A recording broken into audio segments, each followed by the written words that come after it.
presentation today.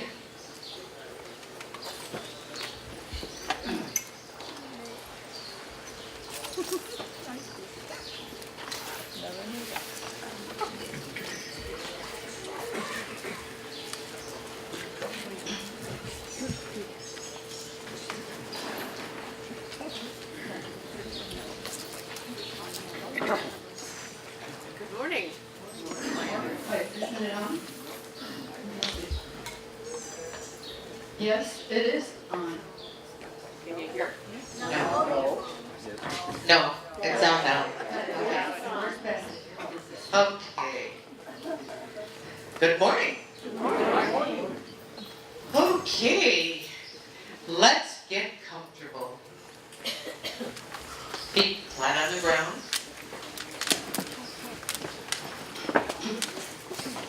Now close your eyes. Take a deep, deep breath. Blow out any feelings of fear, anger, anxiety. Blow out all those negative feelings. Blow them into the clouds. Watch them drift away. Imagine you are sitting in a rowboat, just drifting. You're not far from the shore of a big lake. See the tall trees in the distance. Their leaves just barely swaying with the wind. The air is cool and moist. Breathe in the freshness of the early morning breezes and the smell of a new day. Watch the sunrise. Feel the ripples in the waves massage your body. Feel your body as it fills up with energy. Look up at the sky. Watch the sun as it emerges from the clouds.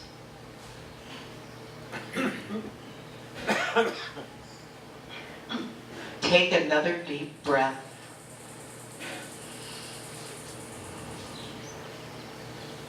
Smell the air of the early morning.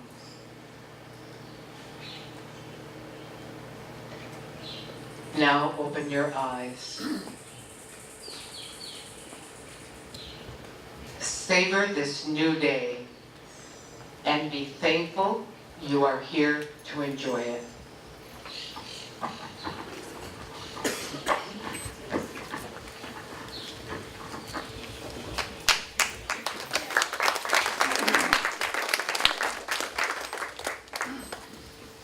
Our speaker today is Rachel McMillen.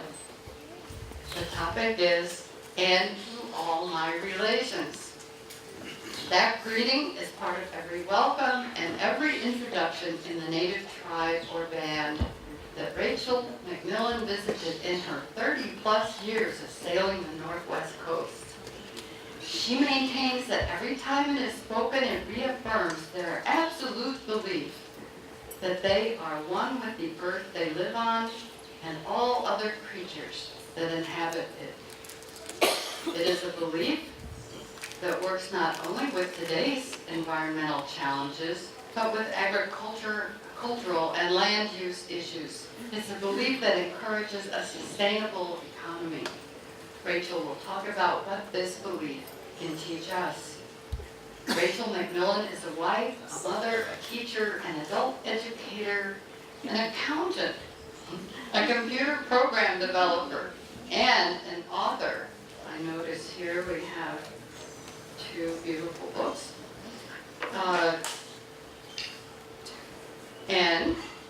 She was born in England, raised in Australia, and moved to Canada in 1968 and has lived in Ajijic for 5 years. Let's welcome Rachel McMillen.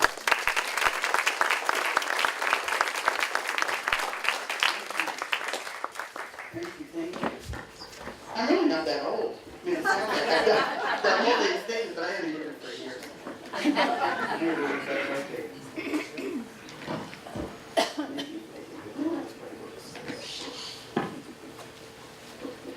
So, good morning.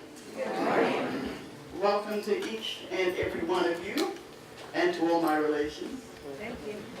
Has anybody ever heard that greeting before? Where were you? Lakota Sioux Native Americans. Yes. Awataku. Okay. In Temascales, here. Perfect. Okay. Yes. We do it at the Temascal and Green Peace. Correct. So it's certainly North American wide, possibly more than that. I don't know, but it's an amazing greeting when you get to understand what it encompasses. The first time I heard it, I thought it was very odd. I thought it was very strange. I had no idea what it meant. I didn't know who the speaker was talking about. I thought maybe he had a whole bunch of relatives in the audience, or perhaps they were coming later. And I was at a gathering, this is many years ago, I was at a gathering of Native people, Aboriginal people from all over British Columbia, which is where I lived with my husband for almost 40 years. And as far as I knew, there were no more than 2 or 3 from any given band, or tribe if you prefer. If you're from the States, you call it tribes, in the audience. And so it didn't seem likely that many, or even any of them, were related to the man standing in front of us. He was from, I believe he was from Ontario, which was sort of 2,000 miles to the east. So in the 30 plus years since then, I have had the privilege of visiting many, many bands, and there are a lot of bands on the west coast of British Columbia. I have given lectures, I've taught classes, I've attended ceremonies and shared meals, I've even launched books at various bands. In fact, I'm going to be doing another one with the Haida band next year. Every time I've heard the same greeting: welcome, and to all my relations. And I guess before I go any further, I should explain a couple of things. First, terminology. In Canada, where, as I said, I lived for 40 years before coming down here to Ajijic, we call our Native people First Nations. It is a political term. It was coined by the Native people themselves because they felt that when dealing with the government, it gave them a much stronger voice. They became a group rather than a small band. And there are many bands. There are, just on the west coast, and I'm missing a whole bunch of them, there are Coast Salish, there's Kwajalein, there is Niska, Haida, Tlingit, Moachat, Chikwepin, Chilcotin, Okanagan. They're a little bit further inland. The numbers of people in each band are very small. And just to give you an example, bands like the Haida, and the Haida live up on Haida Gwaii. If anybody's had the chance to get there, it is absolutely beautiful. It's about 100 miles off the northern coast of British Columbia, about 70, 80 miles south of Dixon Entrance in Alaska. And the Haida were estimated to have numbered somewhere between 40 and 50,000 people pre-white contact. After white contact, there were 600.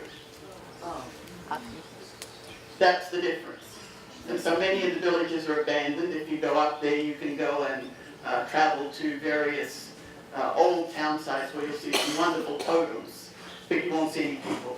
You can sometimes actually see the wooden beams from their longhouses will be in the grass down there, but the villages have long gone. So they needed to band together with other bands to have any voice at all with the government.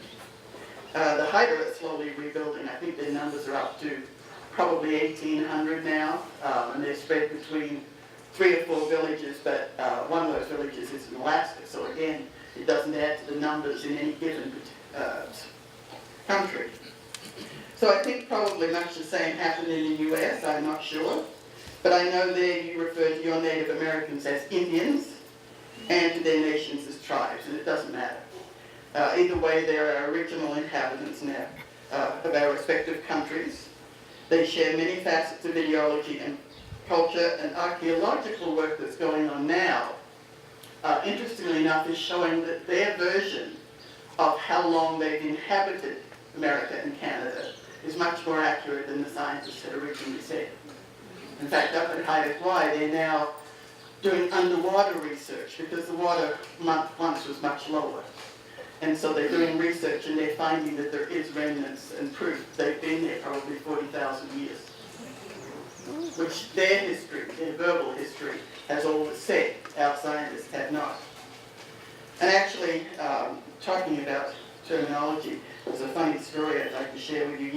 Years ago, I was in Phoenix. I attended a conference there, and the audience was mostly Indian. And the speaker was Tony Hillman. I don't know how many of you have read Tony Hillman's books. Wonderful, wonderful writer. They still sell his books. He died several years ago. But he was passionate about the Navajo and the Navajo lands. And they still sell his books at the various trading posts in Arizona. And he was, his characters were Navajo people. It was Joe Leaghorn, and who else was Jim Chee. And he based his books a lot on the traditions and lore of the Navajo. So anyway, before he started his talk, he said, look, I have to apologize, but I don't know how you would like me to address you. You know, do you want me to call you Native Americans or Indian, or, you know, I don't want to offend anybody, so can somebody tell me how I should refer to you? And there was this old Native man that was sitting right up the front. And he stood up and he said, well, we'd actually prefer that you called us by the name of our tribe. Whether it be Ute or Paiute or Navajo or Hopi, that you can't recognize us and you don't know the names of all of our tribes. So probably you should just call us Indian. And that way we'll remember that when Captain Cook arrived, he thought he's arrived in India and not the Virgin Islands. The second thing I should probably explain in order for you to understand where this whole talk is coming from is a little bit about where I come from. So yes, I was born in England, the original white colonial. I moved to Australia when I was 6. Almost all my schooling took place in Australia. And then I spent 4 years at university. And that was down in Melbourne. And in all of that time, I never once saw a single Aboriginal person. Ever. And I can only recall about hearing anything about Aboriginals twice. The first time was during a history lesson. I think I was in the equivalent of junior high, maybe lower grades of high school. And it said that there were no Aborigines left in the state of Tasmania, which is true, as the aggression towards the British settlers resulted in them being killed off. Well, the settlers, of course, were the guards at the penal colony. Australia was picked as the most secure of the penal colonies that England set up. And instead of having the guys that had stolen the rabbit off the Earl's estate, they had, you know, true murderers and robbers. And Australians actually have a reverse kind of snobbery. So it's much better if you have a really true convict in your background rather than somebody But it was mostly the prison guards who were the aggressors, and they did in fact eradicate all Aboriginals from Tasmania. There are none and have not been for centuries. The second time I heard mention about Australian Aborigines was while I was at university. I read an article in a newspaper that said some politician's wife had gone on an expedition into the interior and had been horrified to find that Aborigines she met there had no houses. Which is pretty incredible, seeing they had been there for 60,000 years and survived very well. Anyway, she was horrified, so she came back and she successfully lobbied her husband's government to build the houses. And when she returned the following year, She was even more horrified to find that the Aborigines now occupying these houses were using the bathtubs to store wood. And that was it. So that was the whole of my education about Australia's Aboriginals, their history, their culture, whatever. And it wasn't until I returned to Australia after spending 3 years working in Greece that I actually met an Aboriginal person. I trained as a teacher originally, right after university, and I found out that a teaching position was coming available in Darwin. And Darwin is on the very remote northern coast. The start of the next school year was going to, and that of course is February in Australia. And I arrived there in September, so I needed to find some work to keep me going until the school year started. And I took a job as a cook on a small freighter, the Larapan 2, that took goods and supplies from Darwin out to a mission that was on a small island just north of Darwin. It was about 11, 12-hour trip in the boat. Actually, it was 2 islands. It was a channel between them. There was a mission on one side, and there was an orphanage on the other. And that's when I started learning how ignorant I was of Australia's true history. A couple of years after that, I moved to Canada and started raising a family and sailing the West Coast. And that's when I learned that the ignorance and myth-truths I had experienced in Australia were repeated in Canada. Now, you may have all you from the States may have been luckier, but I was not. And it's an odd feeling when you first learn that your country and the education it provides has failed you. It's almost schizophrenic. Here you are talking to people, experiencing firsthand who and what they are, how they live, what they believe, and your brain's saying, wait a minute, that's not right. These people are ignorant. They're primitive. They're uneducated, lazy, maybe even dangerous. And of course you find out that all of that is untrue. And it sticks with, it's a powerful experience. So needless to say, none of those things are true, and it didn't take long for me to realize that the values shared by every native band I met, wherever I was, were values that not only echoed my own, but were held more deeply, understood more fully, and practiced more consistently than in my life. And I guess I should also explain that I'm a Buddhist. My mother was the daughter of a very colonial, white, English, upper-class family. But she was also a rebel, and when she wouldn't marry the man my grandfather chose for her, he sent her to India. And not only did that fail in his eyes, but she came back a Buddhist. So I was brought up Buddhist, as was my both always followed Buddhist teachings. And what that means is basically we believe in compassion and respect for all life. And in any case, what I found as I visited native communities was that no matter how poor the village, and some of them are very, very poor, no matter how much the trauma of the residential schools had affected the lives of people by breaking up families and isolating children, and that of course happened in Australia as well as Canada and I believe the USA. There are some horrific long-lasting effects from that, partly because of the culture of the nations in the first place, but there were still customs and practices that never changed, no matter where. Visitors were welcome and were honoured. And that in itself is amazing when you consider their history with us. While there might have been some initial reticence or shyness, even the smallest effort at communication would result in an openness that was heartwarming and delightful. The land, the sea, even the air around them was, and I have failed totally in coming up with the right word, but cherished perhaps. Sort of an integral part of their being, certainly honoured, perhaps sacred.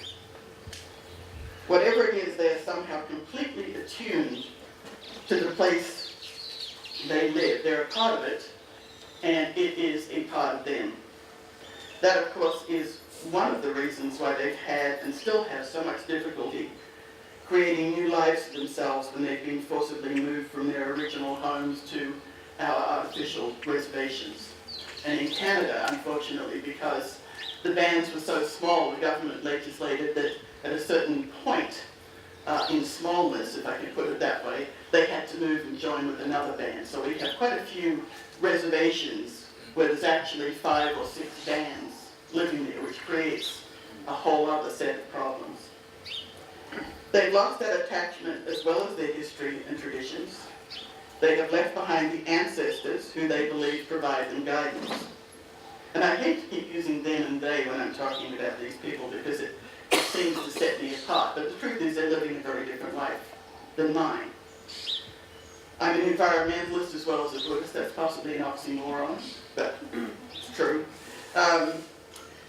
I sort of took that seriously. I joined several organizations. I was president of the Georgia Strait Alliance. I've worked with the government on various things and creating books, etc., for the environmental aspects. I've served on boards, I've liaised with ministries, but I'm not anywhere near as close to understanding nature as the native people are. Not a hope. And it was that realization, as well as my belief that by ignoring that knowledge and the wisdom of our Aboriginal people, we were all missing out on an incredible opportunity to enrich our lives, that drove me to write this Anaconda Mystery Series. What I wanted to do was not only write something that was easy to read and would appeal to the general public, but would capture that closeness, that attunement. And I'm not sure if that's actually a word, but it says what I wanted to say. So when I was first writing the first book, the Anaconda Mystery Series, which is Dark Moon Walking, I was invited to present it up on Haida Gwaii, which was a thrill all by itself. And I read a passage that I hoped succeeded in capturing that. It wasn't going to tell them the story or give away the mystery, but I did want to share with them that part of the book that I hoped had shared that closeness with nature. And the audience was largely Haida.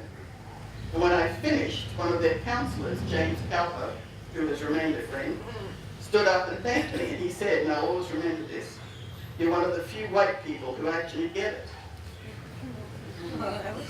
It was lovely. It was and still is actually one of the greatest compliments I think I've ever been paid. So I'd like to read you that passage now. And I think it encompasses better than I can say right at this point what I'm talking about. And it's not going to give away the mystery, you still have to go read the book. For the first time in a week, the morning sun burst through the clouds and set the water dancing. Gliding past the familiar shoreline, Walker felt a growing anger replacing the dread of the past 2 days. This was his land. The Kame Canal, the Creator, had chosen this place for his people. Thunderbird ruled these skies. Umelf the Raven had placed the sun and the moon here, and Raven had given them the salmon, the namesake of his clan and the sustainer of his village. The people, his people, had lived here, fished these waters, walked these beaches for thousands of years. Like them, he had come to love and respect this world.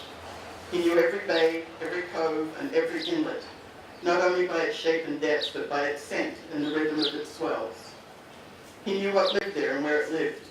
He knew the pattern of the seasons and the surge of the tides. There were mornings when the tendrils of mist rising from the water wrapped around him and almost stole his breath with their soft caress, when the frolicking play of a family of river otters held him wrapped and spellbound, when the wheeling flight of a flock of gulls, pure white against the hard blue sky, made his heart sing. There were evenings when the canopy of stars, brilliant against the black depth of the night, shone so brightly that it frosted the trees with silver light and lit the ground around him. There were days when the orcas leaped from the ocean, huge and magnificent. Oh, I have to turn the page. Water sheeting from their smooth, muscular bodies, and his world stilled in awe. Like his ancestors and like the creatures he shared this land with, he too killed, but only for food, and he wasted nothing. He had learned long ago on the harsh asphalt streets of the city that violence was never an answer, and this was violence. Of that he was completely sure. And that's Walker, who is of course one of the 2 characters who is native.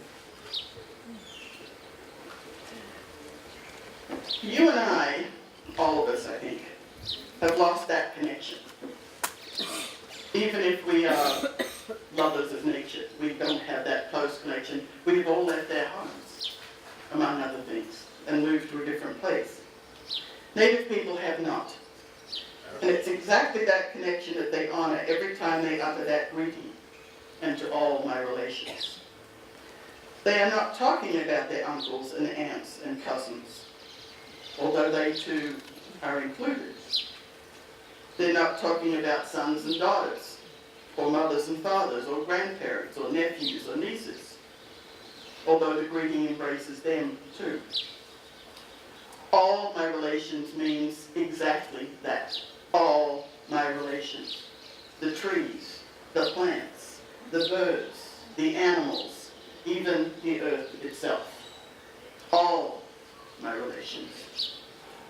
It's an affirmation of who they are and of what they believe in. It's a celebration of life, of nature. Our indigenous people believe that nothing should happen outside a continuum of history and tradition. They also believe that the landscape they live in shapes their culture. That perhaps makes them slow to accept new technology. But it also means that they care for and are in tune with their environment in a way that ensures both their own survival and the survival of their landscape. The grizzly bear and the wolf are not going to disappear on lands managed by our indigenous people. The eagles and the salmon will always have a home to return to on native band lands. If the polar bear disappears, as it looks very much as if it will, it won't be because their habitat was destroyed by native people. And it may be, I think, in the near future, we'll all need to learn how to care for the environment in a similar way. Think about this. The Hopi. I don't know how many of you have managed to go to the Hopi lands in the middle of Arizona, basically, in the middle of the Navajo Reservation. It's considered to be one of the driest and most unproductive areas of the USA. The high mesas in the middle of the Navajo Desert in northern Arizona. No water on most of those mesas. They actually have to carry it up manually from the bottom. For the most part, they live traditionally without the use of modern technology. And yet, they are considered the best dry land corn farmers in the world. What they do is they take a stalk of corn after it's been harvested, and of course, after it's dried, it is hollow.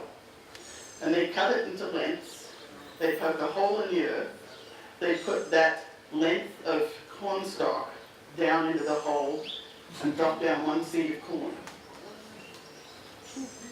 The moisture in the air, and there's moisture anywhere, even in the middle of the Sahara, condenses on that corn stalk, drops down the bottom and waters the corn. The corn grows. Feeds the Hopi. Something that we may have to learn ourselves in the coming years. Now, we may not think of that ancient practice as technology. And perhaps in this age of Monsanto, we don't think of it as important.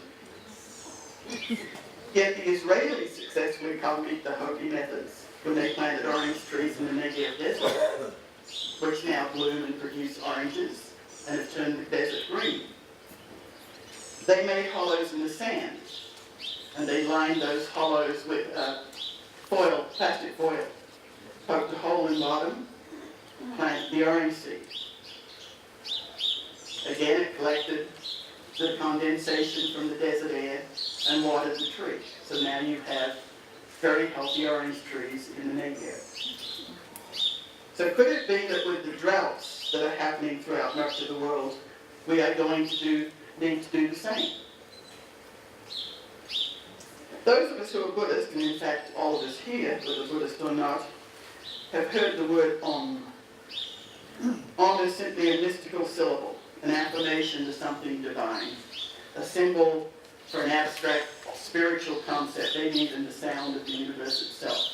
And it sounds as if next week's talk is going to emphasize that fact. And in many ways, and all my relations, serves exactly the same purpose. Think of this, you give a talk, you attend a gathering, you invite a group of friends to your house perhaps.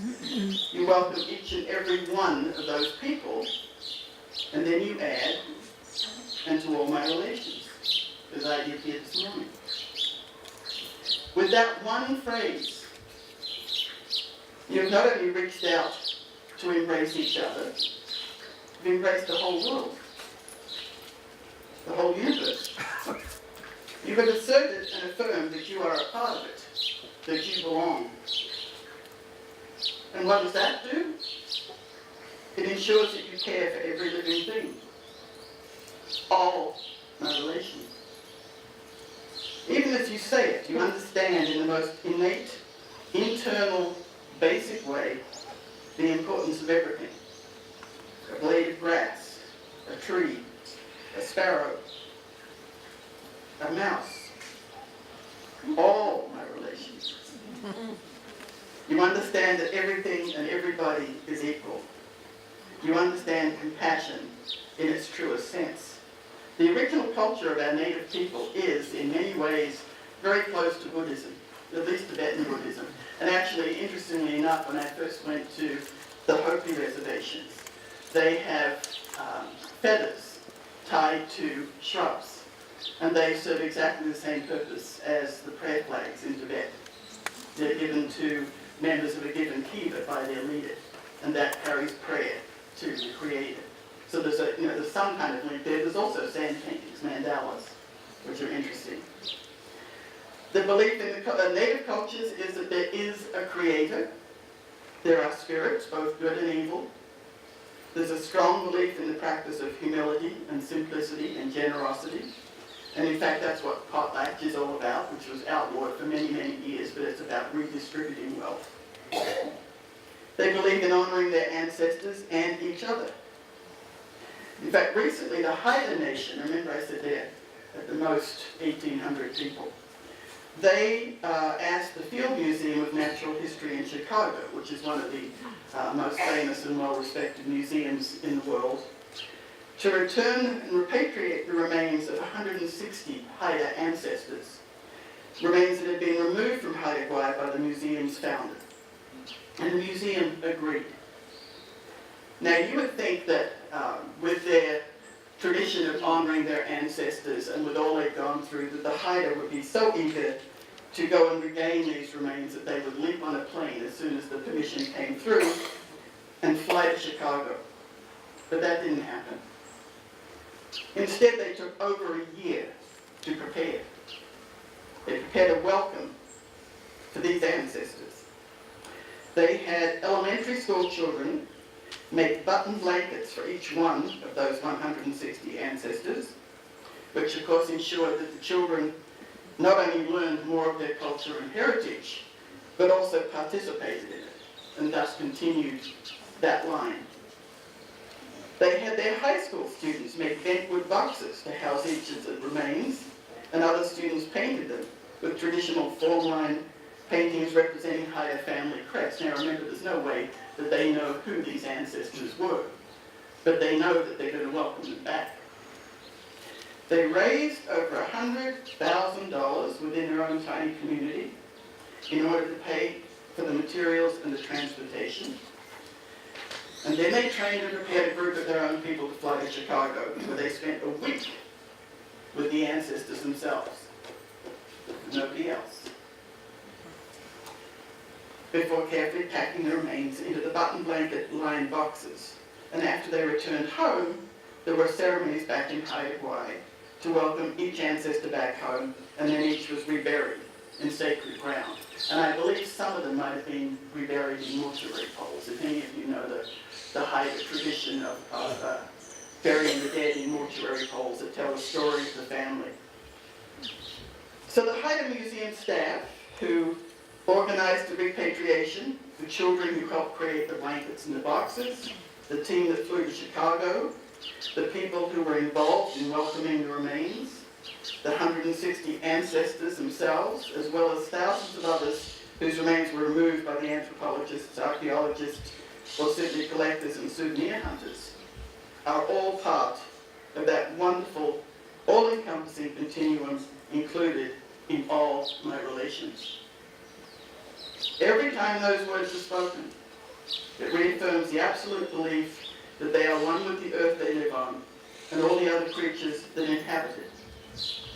It's a belief, a way of life, if you like, that I think has much to offer all of us. It's a belief that works not only in today's fractured societies, with their scattered and often broken families, but with today's environmental challenges, with agricultural and land use issues, with climate change problems. It's a belief that encourages a sustainable economy and a sustainable society. Most of all, it's a belief that has much to teach us and that we can all benefit from. And I'd like to read you one other excerpt that I think reinforces it. It's from Black Tide Rising, which is the second book.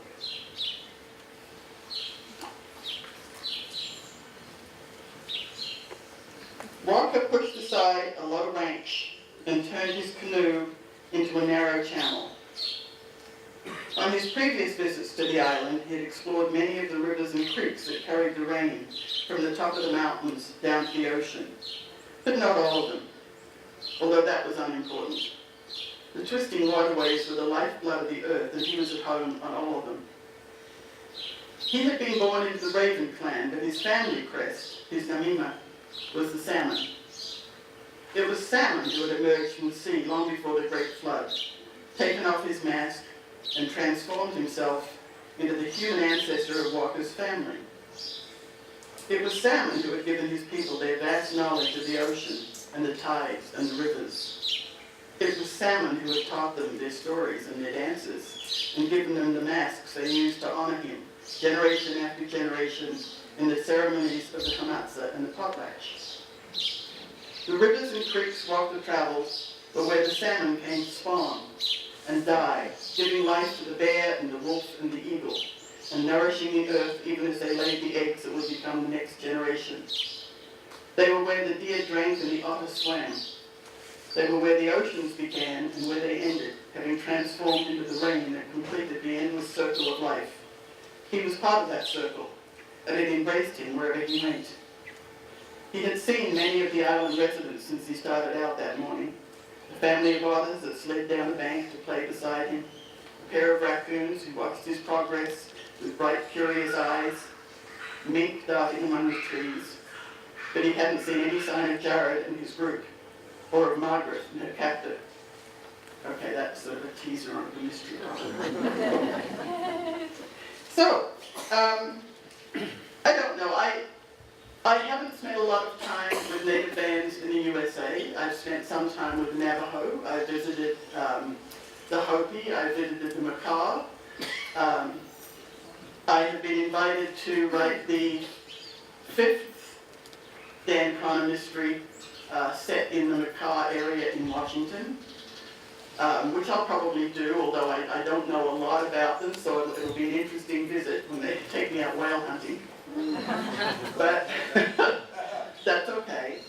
But I have found that same love of the land, that same caring of the land, that same ability to work the land and yet not damage it in every band I've been in.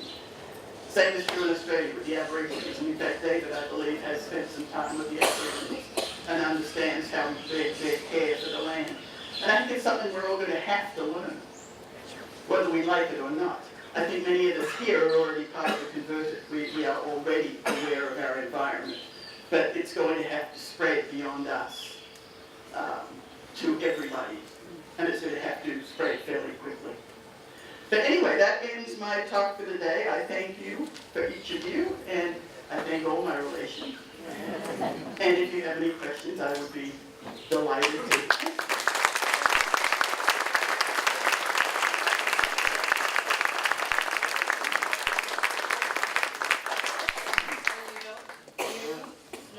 David. Not on? On?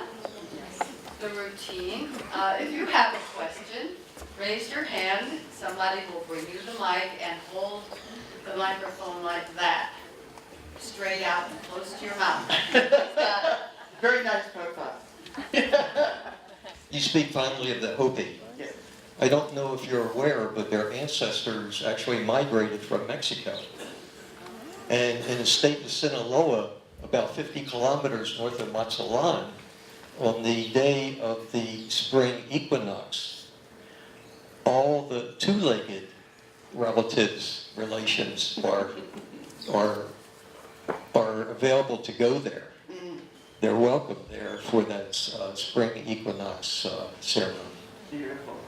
Yeah, an old woman who I talked to up on the First Mesa said that they believe ultimately they came from Tibet, that they came into South America and then migrated up. And it is an isolate language that they speak. There's no other language they find is related to Hopi. You spoke of the word poverty, and last night I watched a documentary. Closer to the mouth. What? Yeah. Last night I watched a documentary called Living on $1 a Day. The story of two young men. Are you familiar with it? No, I'm not. It touches your soul because they went to Guatemala in a small village of 300 people, and they tried to figure out how to survive on $1 a day. Such a transformation between living in Seattle and New York, where they came from. It's an amazing story. What I wanted to mention was about 20 or 30 years ago, I visited in the Olympic National Forest. We had an Indian lady speak to us, and then she mentioned the fact that they were speaking to all the elders, and this was on the San Juan Strait. And just west of Discovery Bay is a very small little village of 200-300, perhaps at the most. And they were going to the old people with tape recorders, saying, please try and remember a word, because we want to put together a dictionary. And I said, well, you're wasting your time. And she said, what do you mean? I said, why don't you go all the way to the West Coast, to the Maca, and get their dictionary and their resources. And she said, I can't talk to the Maca. I said, what do you mean? I said, you're an Indian. And she says, well, can a German talk to a Polak? And I just sort of looked at her like, am I dumb or she dumb? I finally decided it was me.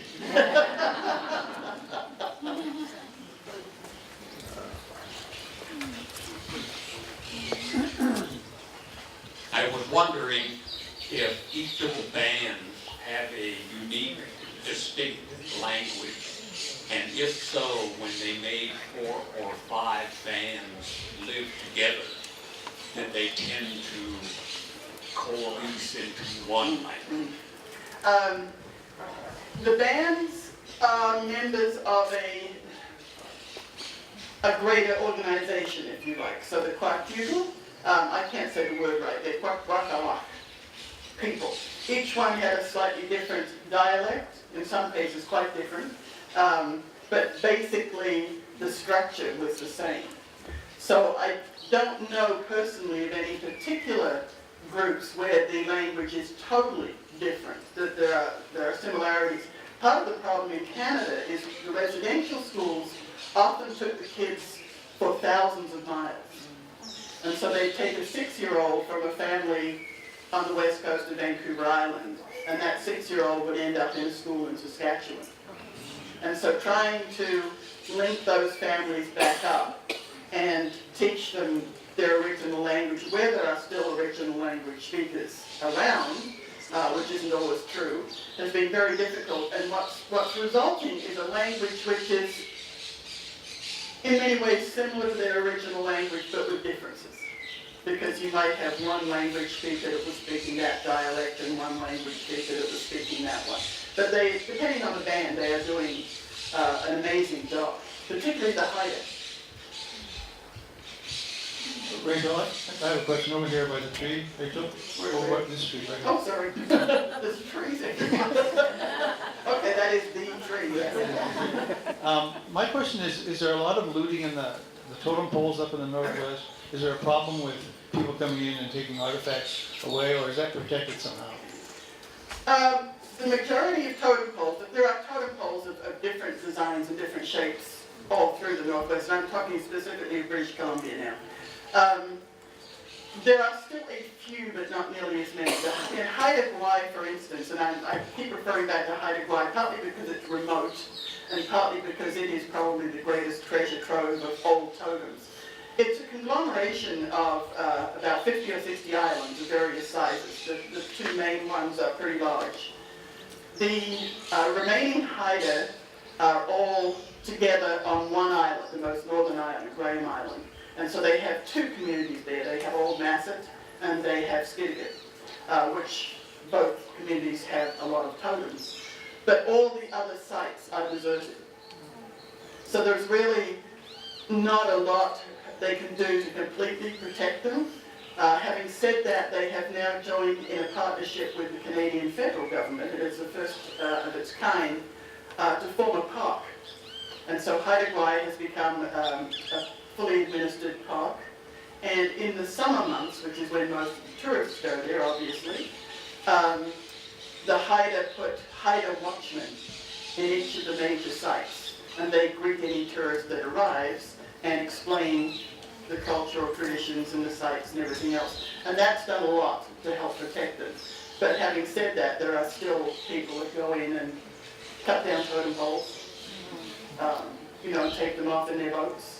There was one on Tanu where they knew there was a mortuary pole. The mortuary pole had still got the remains in it, the bentwood box in the cavity. And James Cowper, who runs Haida Expeditions, I think it's called, he runs tours out there in the summer, went out there and somebody had cut down the whole totem and taken the box. So less than before, a lot less than before, but it still goes on.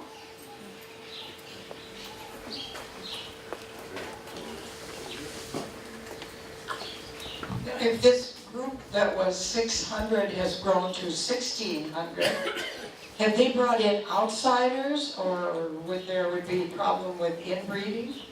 There are certainly outsiders, and in part that would have been from when they were taken to schools, etc., and spread out. What they say now is if you have even one drop of Haida blood, you are welcome. And in fact, if you take the ferry across from Prince Rupert, which is the nearest city on the mainland, it's a 7-hour trip. And the artwork is all by a woman called April White. And April is tall, slim, with long, snow-white hair. Oh, thank you. And she is Haida. She's probably no more than an 8th Haida, but she is Haida, and she does the most amazing Haida artwork. She's actually a trained geologist, but she's returned to Haida Gwaii and makes a living doing this amazing Haida artwork. I'm curious about the button blanket and its ancestral significance, and if you know how you make them. Yes. In fact, I wish, I'm not 100% certain of the ancestral significance, and I should tell you, just as an aside to that when I write these books, I am obviously not native in any way, shape, or form. And so what I do is I decide the year before where I'm going to set them, and then I go visit them and find somebody there who will edit the cultural piece. So the cultural references, including the ones that I've read out to you, are all edited by a local native that lives in the place the books are set. So back to button blankets. Button blankets are, they spread all through the coast of British Columbia. Every tribe that I've been to there have button blankets. And it used to originally be, I believe, wool, maybe even goat's wool. And then they draw out the design based on some family crest, some family tradition in their history. And then they paint it, and then they sew on shell buttons. And those blankets will only be worn when they are danced.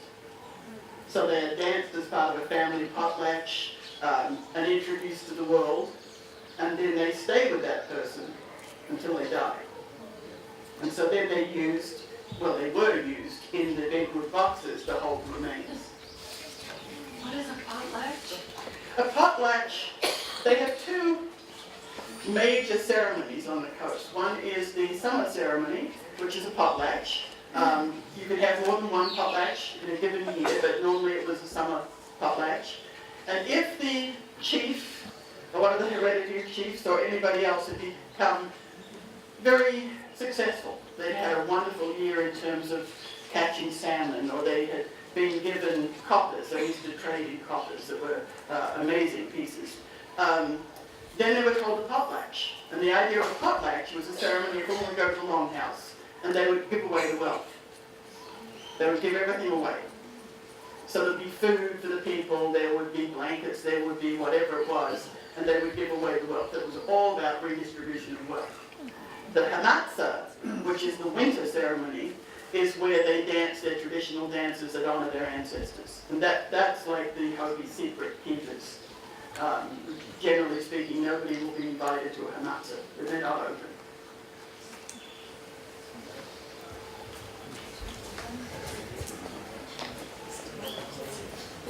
In the national government, do they tax these people? Is the government actually?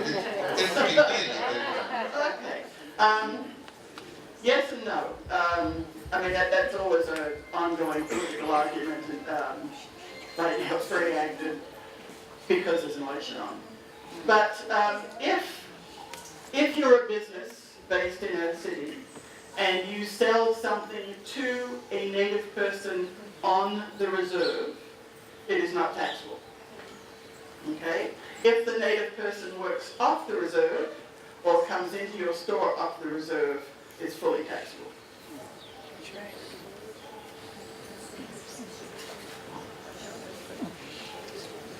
One more question over there. Why are potlatches illegal? They are not now. They were for many years. The British government, the Canadian government, which, you know, switch one name for the other, believed they were subversive.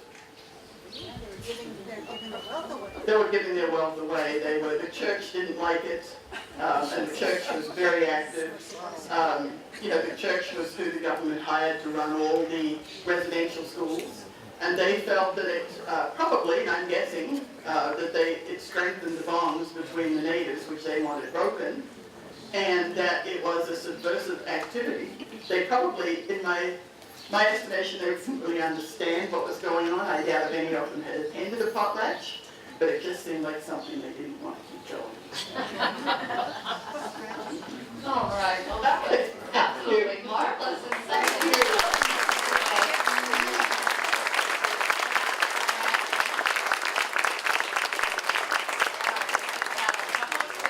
If you can't hear me, then next week bring your own earbuds and you can have an assisted device for listening.